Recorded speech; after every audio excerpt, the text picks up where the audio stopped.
आज हम पढ़ रहे हैं क्लास 7 यानी स्टैंडर्ड 7 चैप्टर 9 और चैप्टर नेम है हीट।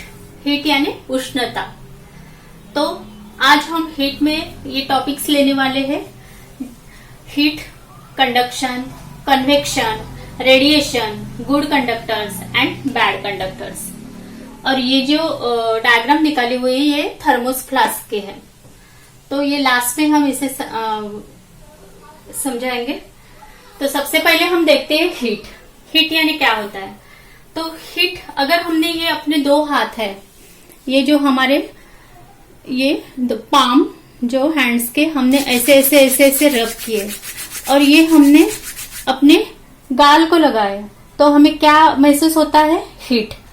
क्योंकि फ्रिक्शन की वजह से इनमें हीट क्रिएट हुई है, हीट जनरेट हुई है। और जो हमने ये इसको अपने गाल पे लगाया तो हम क्या महसूस करते हैं? हीट। तो बच्चा पार्टी, आज हम हीट की पढ़ाई करेंगे, यानी हीट के बारे में जानकारी लेंगे। तो heat is a form of energy. It can flow from one place to another place which is called transfer of heat. Heat ये एनर्जी का एक फॉर्म है। एनर्जी यानी ऊर्जा का एक फॉर्म है और वो एक जगह से दूसरी जगह ट्रांसफर करती है, तो इसे कहते हैं transfer of heat. Heat is transferred by modes called conduction, convection and radiation. Heat का ट्रांसफर थ्री मोड्स पे होता है, यानी थ्री टाइप्स में होता है, वो देखते हैं। यानी पहला मोड है कंडक्शन, दूसरा है कन्वेक्शन एंड थर्ड है रेडिएशन। ऐसे थ्री मोड से उसका ट्रांसफर होता है हीट का। तो सबसे पहले हम लेते हैं टॉपिक कंडक्शन। कंडक्शन यानी क्या? Transfer of heat from a hot part of a solid substance to its cold part is called conduction. For conduction of heat a medium is required. It means heat can not be conducted in vacuum. Conduction of heat takes place in solid substances.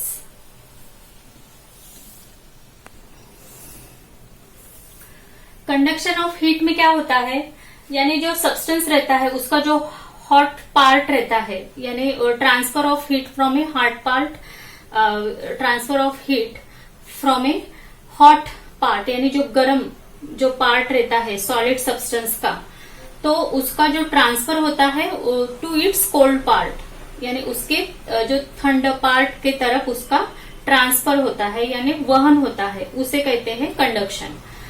और ये conduction में medium required रहता है conduction के लिए। इसके लिए it means heat can not be conducted in vacuum, यानी इसका मतलब ये है कि वैक्यूम में हीट कंडक्ट नहीं होती। कंडक्शन के लिए heat conduction of heat takes place in solid substances.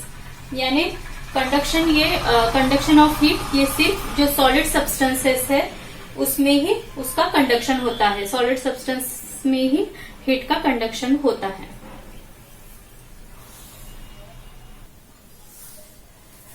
Convection यानी in liquid heat is transferred by means of convection. When heat is supplied at the bottom of a container, water at the bottom warms up first. As warm water has lower density, it moves upward and it is replaced by the surrounding cold water. Owing to difference in density, currents are formed and heat is transferred. Such transfer of heat by means of current is called convection. Convection of heat also requires a medium which may be in liquid or gaseous form. In liquid and gases, heat is transferred by convection. तो हम convection समझाते हैं। Convection में अगर हमने कुछ liquid substance, यानी जो लिक्विड गैस पर अगर उसको हीट देने के लिए रखा, तो उसका जो बॉटम का जो पार्ट रहता है उसको पहले हीट लगती है और वो सब्सटेंस गर्म होता है।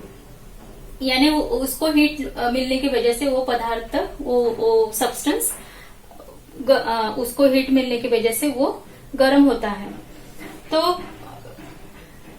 वार्म होता है। तो और वार्म होता है और उसकी वजह से उसकी घनता यानी डेंसिटी कम होकर वो ऊपर के पार्ट की तरफ जाता है। यानी उसका जो हमने जो बर्तन रखा है उसमें जो लिक्विड सब्सटेंस रखा है उसको हमने जब हीट दी तो उसका जो बॉटम का जो सरफेस है, बॉटम का जो पार्ट है यानी वो सब्सटेंस का वो सबसे पहले वार्म होता है। उसकी वजह से उसकी घनता यानी डेंसिटी कम होकर वो ऊपर की तरफ जाता है। तो ये जो लिक्विड की जो जगह है वो ऊपर से आने वाला जो कोल्ड ये है, यानी जो it is when heat is supplied at the bottom of a container, water at the bottom warms up first. As warm water has lower density, it moves towards and it is replaced by the उसकी जगह it is replaced by the surrounding cold water ले लेता है। और owing to difference in density, यानी density के जो फर्क डिफरेंस की वजह से जो प्रवाह फॉर्म होता है उससे हीट ट्रांसफर्ड होती है। सच transfer of heat bye means of current is called convection. Convection of heat के लिए कोई मीडियम हीट के लिए मीडियम की जरूरत रहती है, विच मे बी इन लिक्विड और गैसियस फॉर्म, यानी वो लिक्विड या गैसियस फॉर्म में उसकी वो मीडियम की जरूरत रहती है, यानी रिक्वायर्स रहता है medium. In liquid and gases heat is transferred by convection. तो इस टाइप से लिक्विड एंड गैसेस हीट ये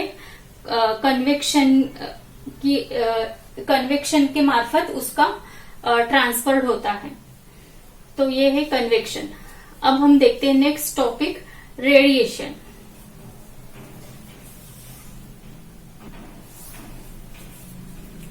रेडिएशन में transfer of heat bye means of electromagnetic waves is called radiation.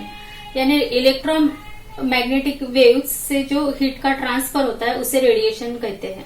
It does not require solid और liquid medium, इसके लिए solid और liquid medium की जरूरत नहीं रहती। In space and vacuum heat is transferred by radiation. Radiation may occur even in the presence of solid or liquid medium. When heat waves fall on an object, a part of it is absorbed and the rest is reflected. Now come to the topic, good conductor. Good conductor यानी solids which conduct heat easily. जो solids रहते जो easily conduct करते हैं heat उसे कहते हैं good conductor. Example है कॉपर, आयरन, ये गुड कंडक्टर है। Bad conductor those which do not conduct heat easily are called bad conductor of heat. Example है इसका wood, plastic. Metal expand when heated and contracts when heat is taken away. Generally liquid expand when heated and contract when cold. Heat causes gases to expand and their volume reduces when heat is taken away. In thermos flask, the hot substances remains hot and cold substances remains cold for long time. ये thermos flask है, इसमें जो hot substance अगर हमने डाला तो वो hot रहता है, अगर कोल्ड सब्सटेंस डाला तो वो कोल्ड रहता है फॉर अ लॉन्ग टाइम। तो बच्चा पार्टी आज हमारा ये हीट जो चैप्टर है ये खत्म हो गया।